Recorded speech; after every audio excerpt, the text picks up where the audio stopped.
Tanse, welcome to APTN National News. I'm Creeson Agecoutay. Thank you for joining us on our new APTN Languages channel that launched on September 1st, where we will bring continuing coverage of Indigenous news from coast to coast to coast.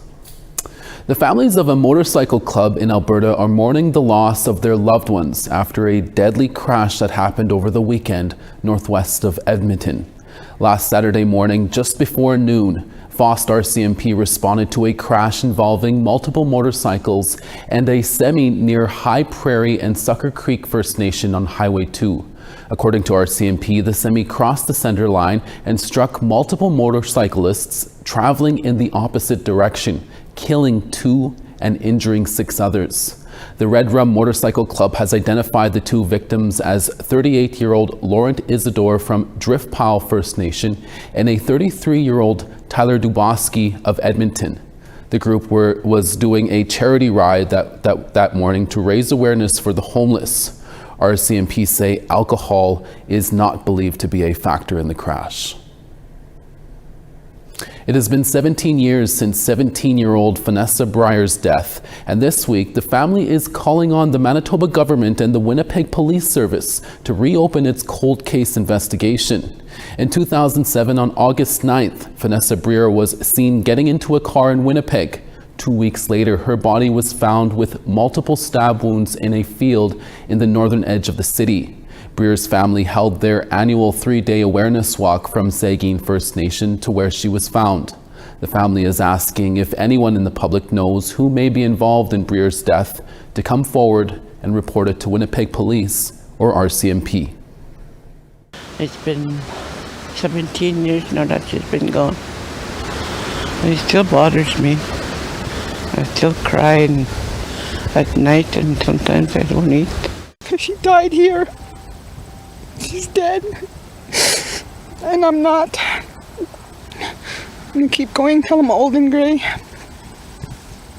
Till I can't walk anymore. Then my kids are gonna take over.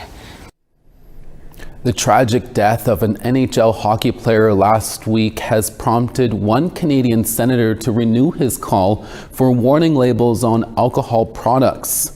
Senator Patrick Bazo has had his own struggles with alcohol and has been pushing for warning labels on alcohol products. He's even put forward his own private member's bill S-254, which would make these warning labels mandatory. After the deaths of NHL player Johnny Gaudreau and his brother Matthew Gaudreau, he went on social media to again warn about the dangers of alcohol. The Gaudreau brothers were allegedly killed by a drunk driver Thursday night while riding their bicycles. He spoke to APTN News on Friday afternoon. You know, why do alcohol companies get a free pass from having to provide warning labels? And so, you know, alcohol to me is the new tobacco. The fight against tobacco companies took about 20 to 25 years before everything was said and done. And so, you know, because of my lived experience and because of what I know now and what exists in the literature, well, I've become an advocate and a proponent to make some changes. The Trondeck Gwich'in First Nation in Dawson City, Yukon, recently unveiled a new statue honoring a well-respected chief. The statue pays tribute to the late Chief Isaac, one of the Han Nation's most influential leaders. Isaac led his people during the 19th century Klondike Gold Rush, which saw 30,000 stampeders descend upon their traditional territory. The concrete and metal statue was gifted to the First Nation by M2 Mining, a placer mining company. Darren Taylor is the chief of the Trondeck Gwich'in First Nation. He really sets the stage in regards to our presence here and in the community today and into the future, through his vision and his approach and his tact. I mean, those are things that we carry this day in our own administration in the context of how we engage with settlers and federal and territorial governments and municipal governments to ensure that our rights, titles, and interests are still identified. Today, thousands of students across Canada are going back to school for their fall classes. But last week in Regina, more than 100 high school and university students got a head start on what they can expect in the years ahead. First Nations University student intern Desiree No Name was there too and filed this story for APTN News. Students everywhere are about to make that annual leap. Back to school is just around the corner, and for the youth of Cowes First Nation, a gathering like this is setting the stage for what's to come, in the classroom and beyond. The importance of this conference is for our youth to come together, to share, to network, in order to gather inspiration, to become mentors to each other, peer support to each other. Among those in attendance is Senior Princess of Cowes First Nation, Mimi Agecoutay. Her role as princess is to empower others to be the best they can. I just like to dance and show the youth of Cowes First Nation that we can still express ourselves and dance how we want to. More than 150 students, some off reserve and some on reserve, attended the Ignite the Fire conference. They took everything in, from the trade fair to the presenters. This year's MC was renowned journalist and Cowes member Creeson Agecoutay. And then once you're done high school, we want to see you do your college or university education. I'm just hoping that everyone will have a great time, a learning experience, connecting with their friends, make new friends, and so on. This is the first conference of its kind held by Cowes First Nation. It's not just about speeches, workshops, and seminars. There's plenty of action students are taking part in.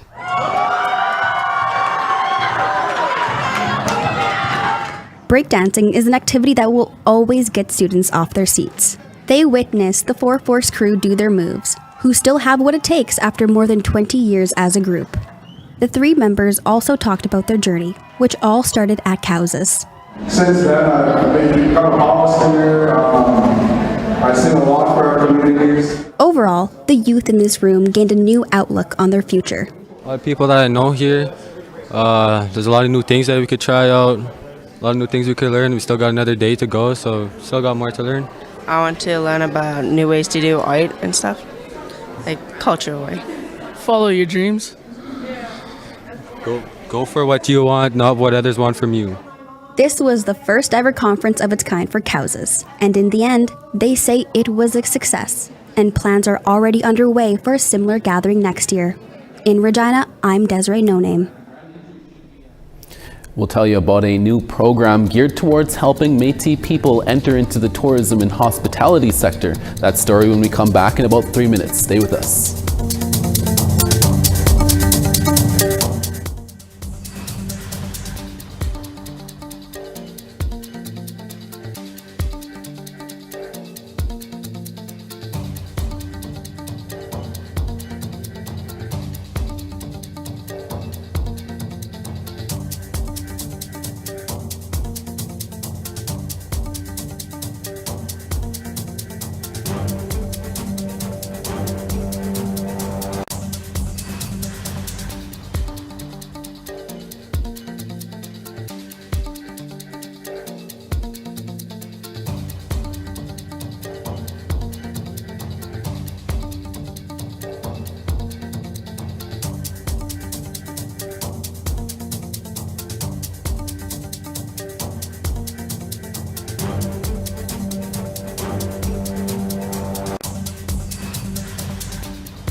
Welcome back. A new culinary program hopes to set Red River Métis youth up for success in the tourism and hospitality sector. Named after the Michif word for good food, the Michowin program blends job preparation with cultural immersion. Sierra Bettens reports. It's just before the lunch rush at Bistro on Notre Dame in Winnipeg, and a group of Métis youth are hard at work. Yeah, I'm making polenta right now, and it smells very good already. And it has garlic, pumpkin seeds, some red peppers, and then onion in here. And it's the final week of Miyasan Michowin. The free culinary program for Métis youth is led by Bistro owner, Chef Dean Herkert. Over 8 weeks, the students are given a crash course in culinary arts, financial literacy, and employment skills.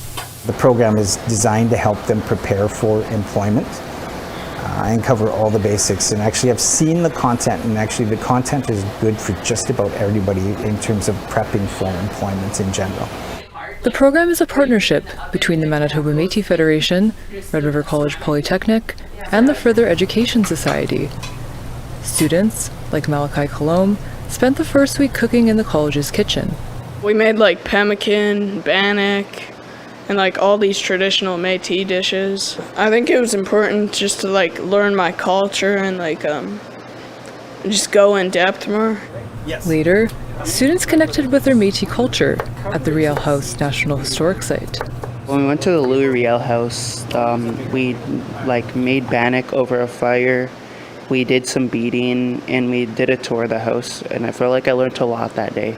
I've learned a lot more about culture and like with things with like dancing and like what's been going on with like Louis Riel and a lot of different types of foods, like with pemmican and different ways to make bannock. Herkert knows of 8 Indigenous-owned restaurants in Winnipeg, a jump from 0 a decade ago. According to a report by the Conference Board of Canada, the number of Indigenous-owned businesses in Manitoba more than doubled between 2019 and 2023. By training more Métis hospitality professionals, the program hopes to meet a growing demand. To go from 0 to 8 and to look at the hospitality sector in general and not be able to identify 1/5 of the work population as being Indigenous, there's a gap to fill. There's certainly room for improvement there. While not all the students are eyeing a career in culinary arts, the training is highly transferable. We did our first aid training, we got our certificate, we did our food handlers, we're getting like communication, collaboration, skills. I want to get a probably a food job, and then also pay for acting classes and just become an actor. So this will help a lot with my certificates, getting a job. As the first Miyasan Michowin class prepares to graduate, Herkert says this is just a start. This first year it's a pilot with the Métis. Long term we would hope to be able to establish similar programs within Manitoba for the different First Nations that are here in the province. Sierra Bettens, APTN National News, Winnipeg. There are hundreds of powwows every summer all over North America, and while they celebrate Indigenous culture, they are open to all. The Calgary Public Library is hosting something called Powwow Trail 101. The program is meant to educate everybody on the protocols on what to expect when they are there. Here's CTV's Kevin Fleming. She's here with her son and daughter, and Kaval Mahindru has always been curious about Indigenous culture, and this is her first experience with a powwow. I've always felt that, we want to be respectful, and I think this will really help us understand how to do that and how we can participate appropriately. Close to 100 people are taking part in the Calgary Public Library's Powwow Trail 101 program. We see a lot of more people coming to the powwows now that reconciliation is more of a thing. Prior to that, there used to be kind of almost people wondering if it's okay to come onto First Nations reserves, but this is a way to teach people that it is okay to come onto the community and to participate. Elisa Galvin has a friend visiting from South America. Because my friend came from Argentina, I wanted to show her the Canadian culture. My husband saw this program the cultural life we have here in Canada, in Calgary, and some people doesn't even know it. Powwows vary from nation to nation, and Kelly Morning Bull is proud to share her culture. I'm from Piikani Nation, so we have in our community what is called the Iron Man, Iron Woman, and it's the fancy dances. And so it's the ones with the shawls, the women in the shawls, and then the men with the big bustles and the feathers, and they spin and they dance, and it's very, very exciting. Christine Lee says this is a great opportunity for her and her daughters. They're learning a lot in school lately, and so they want to experience new cultures and new traditions and dancing, and so I think it's a great opportunity for them to learn more about what's going on around our city and Treaty 7. Kevin Fleming, CTV News, Calgary. After 10 years, Saskatoon rapper Drezus will be in studio to tell us all about his new album and how he got hooked into hip-hop. We'll be back in less than 3 minutes. Stick around.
Over on the East Coast, Halifax 16, Charlottetown 22, Northern Quebec, Nujuak 16, the Grand River 10, Gaspé 18, Saguenay 23, Southern Ontario, Peterborough 24, Toronto 25, 24 in Timmins, Thunder Bay 25, Northern Manitoba, God's Lake 14, Thompson 17, Winnipeg 20, Prince Harbour 19, Swift Current 24, Yorkton 21, La Ronge 20, Stony Rapids 15, 19 in Fort McMurray, 15 in Peace River, Lethbridge 27, Red Deer 25, Victoria 22, 31 in Kamloops, Fort Nelson 16, Prince Rupert 16 as well, Beaver Creek 16, Rock River 11, 13 in Yellowknife, 18 in Wrigley, Sax Harbor 6, Colville Lake 9, Chesterfield 11, Baker Lake 6, and Iqaluit 6, and Igloolik 2. For more than 20 years, First Nations rapper and producer Drezus from Saskatoon has been sharing his life through his music. The multi-award-winning artist takes time to give back to his community through activism and youth outreach. He says hip-hop was his lifeline during some of his most turbulent times. Drezus recently released his new single, Cover My Shoulders, off his upcoming album, hoping to instill confidence in his listeners. We recently spoke with Drezus in studio. Here's that interview. Drezus, thank you for chatting with us today. How did you get started in hip-hop? What inspired you? And tell us how you got the name Drezus. So with hip-hop music came to me very young. I was the type of kid that was always shy, you know. I used to sit in the back of class all the time, like, don't look at me, you know, kind of guy, putting my head down. And when I was in the back of the class, I met this young dude named Fu. He's a Vietnamese bro. And one day he was like, you ever hear rap music? You know, do you listen to rap music? And I was like, at the time I was super young, but I was like, yeah, I think I heard of it. You know what I mean? I definitely saw it on TV and stuff like that. And he told me about this radio station in Calgary, 90.9. Every Sunday they played rap. Yeah. And he said, tune in. And this is back in, you know, the old dinosaur days when we had radio, and that's about it. We had no iPhones, you know. And the first thing I thought of was my Cookum's boombox. So like, my Cookum would go to church or go to work. I would sneak in their room, zoink, take the boombox, dial in 90.9. And I was like, there's something about the beats, you know, something about the beats that gravitated towards me, but even more so was the confidence, and the confidence in sharing their stories. I always felt like I was being judged. I always felt like I was being looked at crazy, walking around as a young Native kid. I always felt like boxed in. And every time I turned on the music, it was usually by myself at first. And that became my escape, you know. And then I started watching the videos, Rap City, after school, 3:30 p.m., dial in, started making my own mixtapes out of the VCR. And I remember when I very first wrote my first rap, when I think about it, I still remember 4 words, or four groups of words. Juvenile, freestyle, Cree child, buck wild. And when I think about it, that was me trying to express myself and express who I was, you know, and that really opened up some doors for me and opened up this portal, this whole, like, it opened up my spirit to where I had a way to articulate who I was. And I always felt like that part of me wasn't active, because I grew up not knowing, you know, who I was in that way. So hip hop became this source of confidence that would eventually lead me to those places. Yeah. In the past, you talked about being disconnected from your Plains Cree heritage when you were growing up. How did music bring that connection back to you and your ancestry? Yeah, just like, you know, like I said, with the hip hop music, it gave me the confidence to just be myself and express myself. I think that was the key thing that came about through being a fan of hip hop, was starting to be more comfortable with expression and getting things off of my chest. And the more that I expressed, I feel like the more I let go of, and the more passage I opened for my spirit. It helped give me a sense of confidence that I didn't have before, and it made me think about, okay, hip hop culture is not my own culture, you know, let's be real. It made me think about, what is my culture then? You know, where does it come from? Where do I come from? Yeah. And then I started with my family, my last name, Manitopias. I started, you know, thinking about, okay, some of my family goes to church, some of my family goes to Sweat Lodge, you know, and I started really thinking about what made me, you know. So I started looking back, you know, and I realized that I was, at first I thought I was only Cree. I realized that I'm mostly Anishinaabe, and also known as, well, where I come from, Soto. But it led me to the culture, and when I found that, I really started to find like more roots, grow roots into the ground, you know, and it made me go further into that, learning songs, going to lodge, learning how to pray, learning how to smudge. All these things started coming to me, and I started to find more power, started to find more strength, to find more grounding in myself, you know. And to this day, I still, I practice the culture, you know, as much as I can, you know. Praying was always there with my cookum, but she came up in the residential school system, so I feel like that confused me a little bit in the beginning, to be honest, you know, about who we were praying to. And once I tapped into Anishinaabe culture and into the songs, you know, it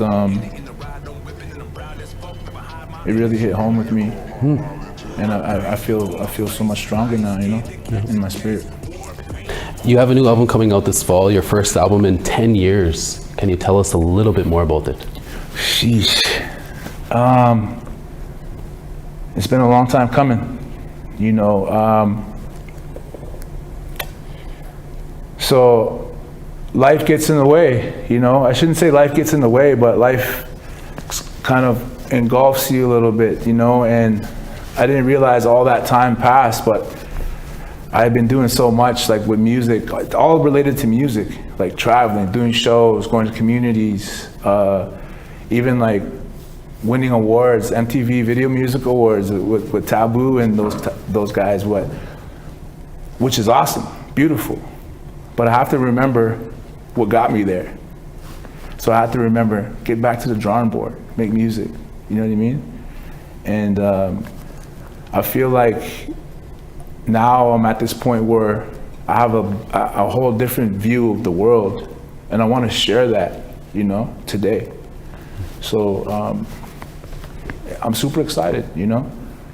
The new album's called Nagamo, and Nagamo means sing your song, and for me it's that time, you know, to really let them know how I feel. We'll have to leave it there, Drezus. Okay. Thank you for your time. I really appreciate it. Appreciate you. Miigwech. And that's our show for this Tuesday, September 3rd. You can also watch this newscast on the new APTN Languages channel, where we have more than 100 hours of weekly Indigenous language programming. From everyone at APTN National News, hi miigwech masicho. Thank you for watching. We'll see you again.